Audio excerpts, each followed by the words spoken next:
یہ 3 اکتوبر کی ایک خوشگوار شام تھی۔ سب کچھ ٹھیک ٹھاک چل رہا تھا۔ دوحہ کے حماد انٹرنیشنل ایئرپورٹ پر روٹین سے فلائٹس اڑ رہی تھی اور اتر رہی تھی۔ شام کے 6 بجے کا وقت تھا کہ اچانک ایئرپورٹ انتظامیہ میں ہلچل محسوس ہوئی۔ یہ سب کچھ روٹین سے ذرا ہٹ کر ہو رہا تھا۔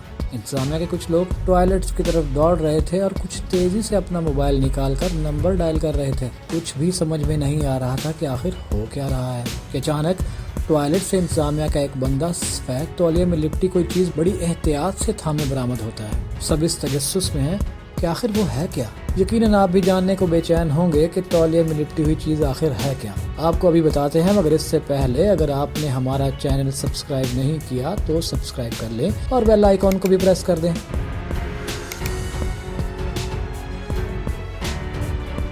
دوستو، وہ تولیے میں لپٹی ہوئی کوئی چیز نہیں بلکہ ایک نومولود بچہ تھا۔ جی ہاں، جسے سڈنی جانے والی پرواز سے کسی بے رحم خاتون نے اپنے گناہ کو چھپانے کے لیے ایئرپورٹ کے ٹوائلٹ میں چھوڑ دیا تھا۔ صرف یہی نہیں ہوا بلکہ ایئرپورٹ سیکیورٹی نے ملزمہ کو پکڑنے کے لیے سڈنی جانے والی فلائٹ کی سبھی خواتین کو اتار کر ان کا بے رحمانہ میڈیکل چیک اپ بھی کروایا، مگر اس سے مشکوک عورت تو نہیں پکڑی جا سکی۔ البتہ آسٹریلوی حکومت اس سارے واقعے میں کود پڑی اور اپنے مسافروں سے اس طرح کے نازیبا سلوک کرنے پر قطری حکومت سے فوری معافی مانگنے کا مطالبہ کر دیا، جس پر قطری حکومت نے نہ صرف آسٹریلوی حکومت بلکہ ان مسافروں سے بھی معافی مانگی جن کے ساتھ انہوں نے اس طرح کا سلوک کیا۔ تاہم ایئرپورٹ سیکیورٹی کی طرف سے تحقیقات کرنے کے بعد بیان سامنے آیا ہے کہ نومولود بچے کے والدین کی شناخت ہو گئی ہے۔ بچے کی ماں پہلے سے شادی شدہ ہے اور اس کے قطر میں مقیم کسی شخص سے ناجائز تعلقات تھے۔ خاتون کسی ایشیائی ملک سے تعلق رکھتی ہے۔